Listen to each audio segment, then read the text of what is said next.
ఏమిస్తావు నువ్వు? నాకు తెలుసు ఈ రాష్ట్రంలో కొత్తగా అధికారం చేపట్టిన తర్వాత బ్రాండ్ షాపులు, బెల్ట్ షాపుల ద్వారా వచ్చే ఆదాయం కేవలం 10,700 కోట్లు. ఇవాళ ఈ రాష్ట్రానికి వచ్చే ఆదాయం ఎక్సైజ్ డిపార్ట్మెంట్ ద్వారా 45,000 కోట్ల రూపాయలు. 45,000 కోట్ల రూపాయలు. ఈయన బెల్ట్ షాప్ బంద్ చేస్తా అని చెప్పింది. లెక్క కట్టి మీకు తెలుసో లెక్క పెట్టుండ్రి, 150 నుంచి 200 మంది మగవాళ్ళు ఎక్కడ ఉంటారో అక్కడ ఒక బెల్ట్ షాప్ అనేది గుర్తుపెట్టుకోండి. కడుపు నొప్పి లేస్తే అర్ధరాత్రి పూట టాబ్లెట్ దొరకదు, కానీ మందు మాత్రం దొరుకుతుంది, గుర్తుపెట్టుకోండి. దేవాలయాల పక్కపంటి, స్కూళ్ళ పక్కపంటి 10 మంది మహిళలు తిరిగే చౌరస్తాల మీద కూడా బ్రాండ్ షాపులు పెట్టి సిట్టింగ్ పెట్టి అక్కడనే తాగిపించి మనకి ఇక్కడనే మళ్ళీ చెక్ చేసి పట్టుబట్టి అట్ల పైసలు దొప్పి ఇట్ల పైసలు దొప్పి ఇవాళ ఎంత వేధిస్తున్నారో దాన్ని ఆపగలిగే దమ్ము ఈ ప్రభుత్వానికి ఉందా అని చెప్పి అడుగుతున్నాను. ఈ ప్రభుత్వం అంతా మీకు తెలుసో తెలియదు, 2 లక్షల కోట్ల బడ్జెట్, 2.5 లక్షల కోట్ల బడ్జెట్ అలాగే సంబరపడతాంటావు. నిజమే అని అల్లికి అల్లి సున్నకు సున్నా ఉంటుంది, గుర్తుపెట్టుకోండి. ఏం లేదు. ఇవాళ ఈ రేవంత్ రెడ్డి గారు 50 ఏళ్ళు ఈ దేశాన్ని పాలించింది కాంగ్రెస్ పార్టీ కదా, 40 ఏళ్ళు పాలించింది ఈ రాష్ట్రంలో కాంగ్రెస్ పార్టీ కదా. 10 సంవత్సరాలు ప్రతిపక్షంలో ఉండి అప్పుల ఊబిలో కూరుకపోతుందని చెప్పి మాట్లాడిన బట్టి విక్రమార్కుడే కదా. కేసీఆర్ గారు ఎన్ని పద్ధతులు ఉన్నాయి అన్ని పద్ధతుల ద్వారా అన్ని కుదవబెడతాడు, అప్పులు తెస్తాడని చెప్పినా లేదా? మరి అన్నీ తెలిసిన తర్వాత ఎట్లా పెట్టినావు మేనిఫెస్టోలో ఇవన్నీ అని? 6 గ్యారంటీలు, 66 హామీలు, 420 రకాల పనులు అమలు చేస్తా అని చెప్పిన వ్యక్తి రేవంత్ రెడ్డి గారు, కాంగ్రెస్ ప్రభుత్వం. కానీ ఒక్కటి మాత్రం ఇచ్చింది. ఆర్టీసీ పుక్కడ దొరికింది కాబట్టి, దాని 5 రోజులు కాబట్టి ఇచ్చింది. బస్సులో పోతాను తను మా ఆడబిడ్డలు. కానీ ఇస్తాడా రేపు 2,500 రూపాయలు నెలకు నా ఆడబిడ్డకు ప్రతి నెల ఇవ్వాలంటే 40,000 కోట్లు కావాలి, 40,000 crores కావాలి.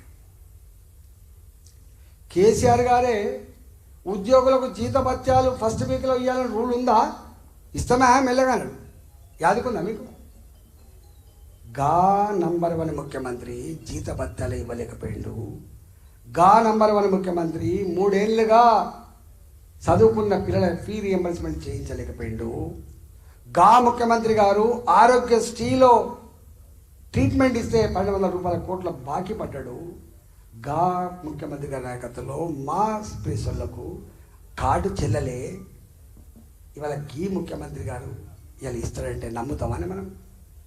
ఇలా గా ప్రభుత్వాన్ని అడగగలిగే సత్తా ఎవరికి ఉంటుంది?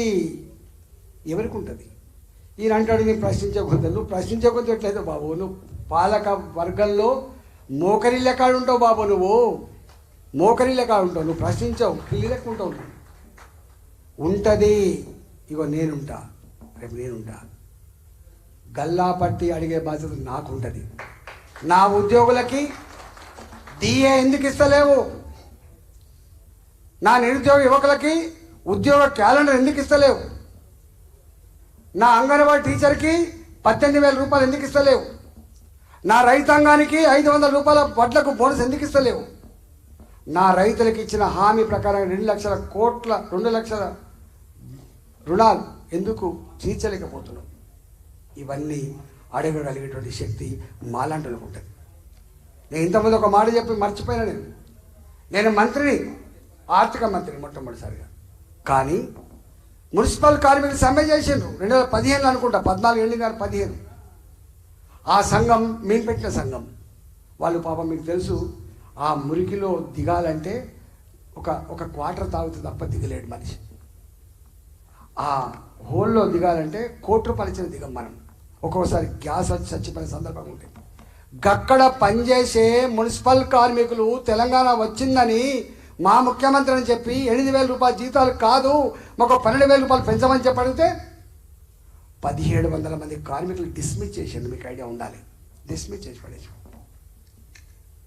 నేను ఆర్థిక మంత్రిని, నా దగ్గరకు వచ్చి ఏడ్చింది వాళ్ళు.